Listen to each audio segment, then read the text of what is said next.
So I just want to talk a little bit about the Charlie Kirk Memorial that many of you probably have seen or you've heard of. Want to talk a little bit about my personal experience and then just go into some thoughts and just other, clues, drops, all that stuff, things that are actually interesting from what we think might be some messaging behind it. But just at the face value of what I saw, first I'll just begin by saying I actually forgot when this was, and it wasn't my plan to watch the whole thing, but I actually ended up watching the whole thing. So I'm here in Korea time, and as I was sleeping, I slept, early, and for some reason, I felt like the Lord was just getting me up at 3 in the morning, and it wasn't three exactly; it was a little before, and just kind of wallowing in bed.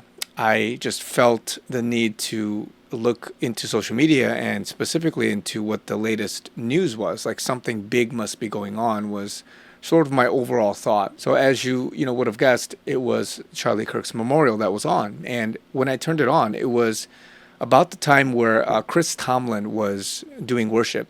And so I had missed, the beginning part of it, but I actually rewinded and looked at it a little bit later in the morning for me after watching the whole thing. So from 3 a.m.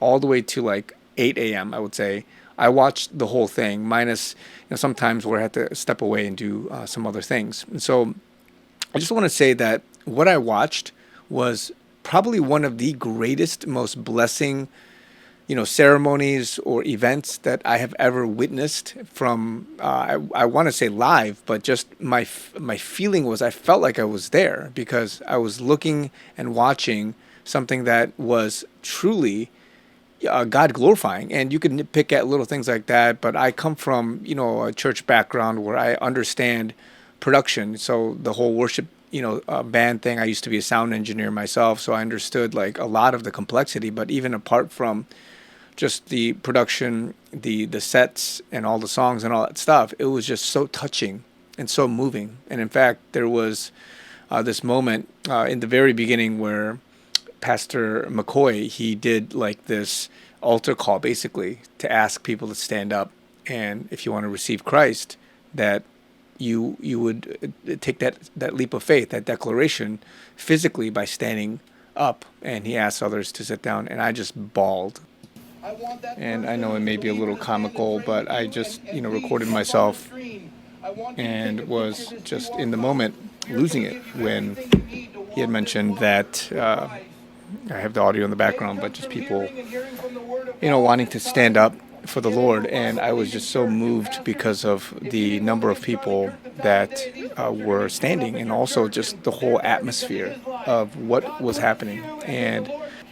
And I thought I would just capture the moment as I was just really taking it in. So just wanted to show that. I don't know why I wanted to do this, but I thought I would. And as everybody, started speaking and just sharing all of their thoughts, the worship being so high quality in between and Erica Kirk speaking, doing her speech. You had, all these like A+ like political people up there doing everything, and then leading up to JD Vance and then Erica Kirk and then President Trump. Erica Kirk, saying a lot of things, but one thing, saying publicly declaring that she forgives, her killer, which was absolutely touching. I saw a bunch of commentary from people from across different even religions, just in admiration of and in awe of what she did. And President Trump's speech was probably one of the top speeches, and I've heard him speak a lot, but one of the top speeches that I've ever heard coming from him. And I had to watch it like 3, 4 times, like his speech alone, because I was so moved and touched by that. And the whole thing was probably one of the best things that I have ever witnessed. I watched all like 8, 9 hours of it. I went back and I started from the worship music, and just remember hearing classics, some of the sets in there, Brandon Lake, Phil Wickham, Carrie Job, I think, just many others speaking. And then I think there was a church or somebody that did, covers for Elevation Worship and Hillsong and All Sons and Daughters and just various other people, classics that I've heard just through church history. And I was just so moved. I know people can say what they want about artists and, mega churches and things like that, but I was so touched, so blessed, and so encouraged by all of that. And so I just wanted to share that because there rarely, I feel like, is a time for which you can really see the combination, and you heard it from me, the combination of church and state. People say separating church and state, but I believe that God is in everything. He's in all, seven mountains of society. He's in all things that anybody is working to do. And he's called people into politics. He's called people into law. He's called people into legislation. He's called people to change the facets of America by stripping down and removing the modern day astropoles, the modern day statues of Baal. And you have to do something. You're an activist. Charlie Kirk was a conservative activist that went on the road, debated, and had healthy discussions, and all of that meant something. And so I know people are having the wrong impressions of Charlie Kirk being, insert some derogatory name, because they don't understand who he is and what he did. And people just are hearing, all this hearsay from other people and not realizing the truth behind it. But people are waking up. And so I was so touched by all of that. And I just want to at least share that portion of it, just from a human perspective, from a logistical and church or government perspective, and how it was. And people are going to say all kinds of things.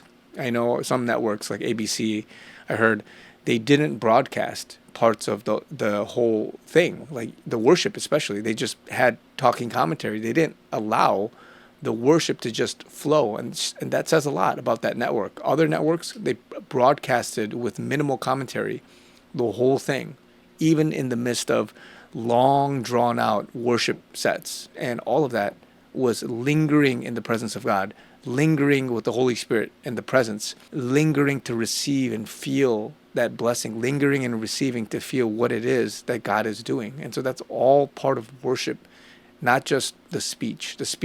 The talks, the declarations, the mementos, and all of that, that was great. It was good. But a lot of it, holistically, was just excellence for the Lord. All of that, words, the chosen words, the worship, the sets, that was a program, that was spontaneity, that was excellence for the Lord. That was worship that I believe was a pleasing aroma to the Lord. And so I just want to share that from a spiritual and personal perspective as people are dropping a lot of their commentary.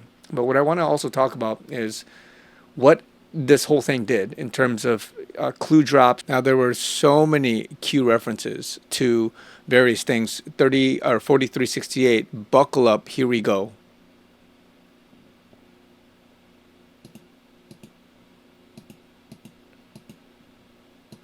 Now, there were so many Q references to just various words. One of them here, 4368, buckle up, here we go. And I forget the name of this person, but I think one of the executive producers or somebody on staff saying, buckle up, here we go. And this, I think they say it in their program, but here it was very overt. Now, a lot of people were taking note of September 21st, and a lot of the deltas from this were very on point in the sense of like what's happening, right? So 2263, specifically, enjoy the rally at the Q tonight. So that's the last word here, but fake news about to shift narrative against their masters in effort to weather the storm. Panic everywhere. Patriots are ready. Another one here, 2254, talking again with the delta being September 21st, the same date. We are at the precipice, right? So turning point USA.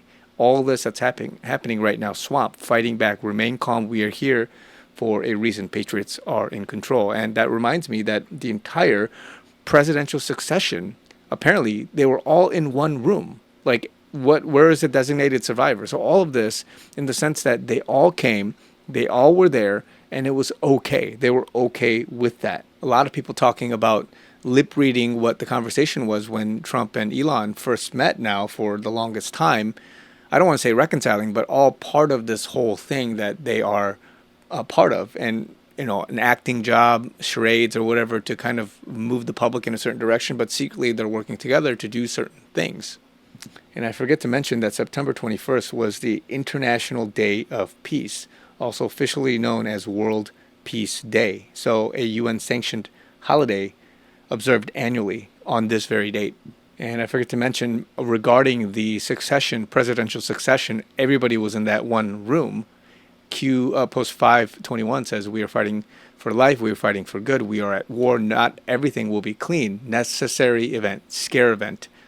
Do you trust the U.S. military? Do you trust the chain of command? Have faith. We are in control, patriots. Patriots Day, have faith. You were chosen for a reason. You are being provided the highest level of intel to ever be dropped publicly in the history of the world. Use it, protect, and comfort those around you. Where we go one, we go all. Now, this is put together, I think, by Just Like Gizmo, but basically there was a picture from Speaker Mike Johnson where he was showing at exactly 11:17 p.m. this flight en route to Charlie Kirk's memorial with a bunch of prominent people, including obviously President Trump.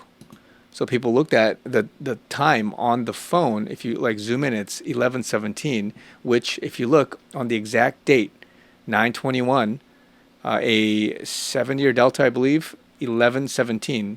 He's saying, I met with the DOJ concerning the declassification of various unredacted documents. They agreed to release them, but stated that so doing may have a perceived negative impact on the Russia probe. Also, key allies called to ask not to release. Therefore, the Inspector General. Now, if you remember, or if you haven't heard, a lot of the Five Eyes, which are the UK, Australia, Canada, United Kingdom, and the US, a few of them voted against the two or for the two-state system that the UN just did a vote for. So meaning for separating Israel and Palestine. Only 10 countries, including the US and Israel, and a few others, Paraguay, Hungary, I think, and just a bunch of island nations, they have all collectively agreed, no, it should be one country. And these guys went against that, and they're supposed to have a back channel for communication, but a lot of that is being subverted, and it's being undermined in some sense. So the declass of FISA will initiate the resignation, recusal, and or removal of Rod Rosenstein. So all of the FISA, and that phrase, FISA will bring down the house, the last little bit here, but this whole thing, unredacted, declassification, it's going to be a big thing. He says no intelligence shared through that official channel, meaning through Five Eyes. So there's a lot going. Again, I don't know even the details to this, but just generally speaking, there's a rift. There's something going on behind the scenes, especially with the Five Eyes, and also the takedown of what would be corrupt officials, including Hussein and HRC, as part of the declassification and FISA bringing down the house. Now, you got to remember, things are heating up. Something is happening with Israel. I believe that more, and again, not only overtly from a world perspective on the two-state system, but tomorrow is September 22nd. It's Emancipation Proclamation anniversary, but also at sundown, the beginning of Rosh Hashanah. And so this Jewish New Year holiday, as well as just other things, who knows how this is going to play out from a Israel, Jewish, and other things perspective. Again, they've said that we save Israel for last. So again, let's see what happens with this. But it's crazy because Charlie Kirk, many others have been talking about Israel for a long time. And recently, I haven't seen a lot of it yet, but Candace Owens and many others are making a fuss about some other deep kind of, I don't want to say conspiracy, but some deep things that need proper research. So I'm going to look into that at some point and see what's going on. But there's a lot going on there that people are crying wolf over. And one of the big announcements that Trump made was that tomorrow he's going to talk about, or rather today at the time of this filming, the autism thing. So that reminds me of Q Post 735, where it says, how long will we have to wait for the cures of cancer and other sicknesses? Chatter amongst those in control has begun. They know we know, which means the public will know. Release prior to cover up. Public informed and collapse. Which option? So I just want to give you guys this update, let you guys know what's going on, some thoughts I had, a lot of reactions coming out of it. I just thought it was incredible, and it was a great opportunity to really just worship and see the direction God is taking, not only for Charlie Kirk, his legacy, a turning point, but also what it means to step up into your calling in this day and age, not to ignore political stuff, not to ignore, this modern day issues that we should really be having a healthy conversation over and also having a stance for. A lot of people are too wishy-washy, watered down, lukewarm in their Christianity. They just want to make sure that they're not angering people. They're doing things the most politically correct way. But really, God wants us, if you're so called to step up and make sure that you are taking a stand, that you are standing your ground and making sure that you are working for the glory of God and to fight sin and to make sure that we're upholding biblical values. So this is what's happening right now. People are waking up, they're doing something about it, and we're seeing the next generation wake up. There's a revival going on, and you want to be part of it. I want to be part of it, and we've got to be able to each to our own do that part as a body of Christ. So be encouraged, guys. A lot is coming. I also just want to mention again my fundraiser. You guys know that I'm trying to raise money for me and my team. All of the information is in the link below. I'm also going through legal battles and just making sure that my operations are up and running, and this is done just temporarily. I'm hoping I can meet the goal until things get better, that we grow and just other opportunities come up as we fight and do our part in all of this. So if you guys want to support me and help me out, I would appreciate it greatly.